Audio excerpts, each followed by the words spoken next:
Today we're going to be playing through the demonstration scenario, The Cleansing Crusade.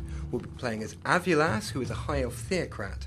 He's the leader of a group of elves who live in the forests, and whose land is being threatened by an encroaching blight. Now, the first thing we're going to want to do is to choose a research path to take. In Age of Wonders 3, each player has a main class which defines the style of gameplay which they're going to use. A Theocrat is a sort of priest, so his main focus is inspiring his people to wage holy war against his enemies. And the skill we're going to choose to research will be this one, Purifying Burst. This is a battlefield-wide enchantment which will remove negative effects from our units. Now, as we can see, as we look around our domain, we have a sort of blight coming in from the north. This is a bad thing since it's going to reduce the amount of income we get in our cities, so we're going to want to do something about that by casting a spell. Now, Avulas, not only is he a Theocrat, he's also taken the Creation specialization, which gives him access to this spell, Cleanse the Lands. This will allow us to remove the blight and replace it with a temperate landscape, which his people prefer. However, that spell is not going to be ready until next turn.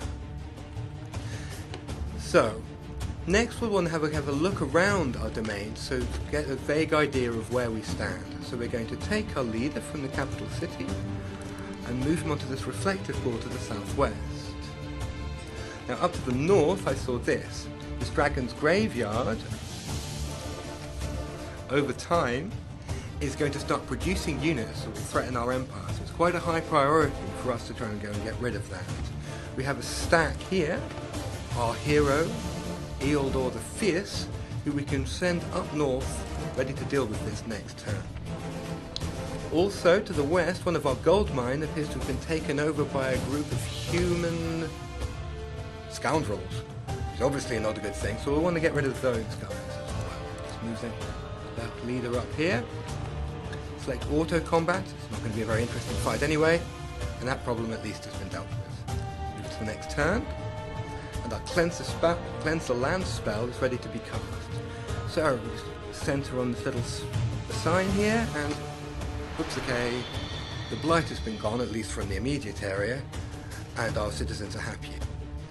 Okay, so for the first stop in our global crusade, we're going to go and cleanse this dragon's graveyard over here. Move in, click enter.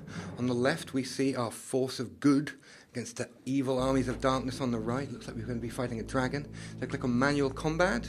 Don't really want the AI to be taking over here.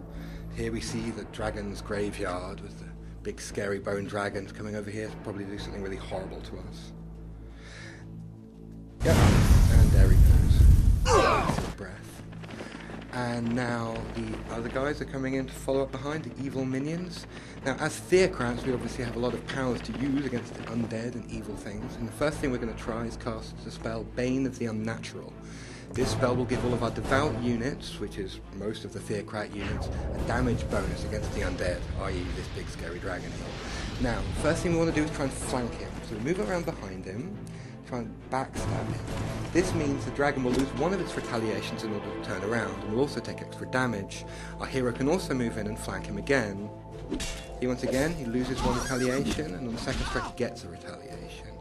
Also, maybe try and do a bit more damage with these Crusaders here, see if we can finish him off. Nope, looks like he's made of sterner stuff, so that's not going to work.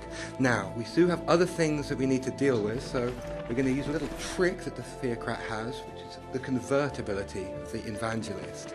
This allows the Evangelist to convert heathen enemies to the true faith. So we'll set these guys over here up on the right, and hopefully the enemy will move into us. There goes the dragon again with his gas breath attack. And here comes an assassin right into the jaws of our little priesthood we've got set up here.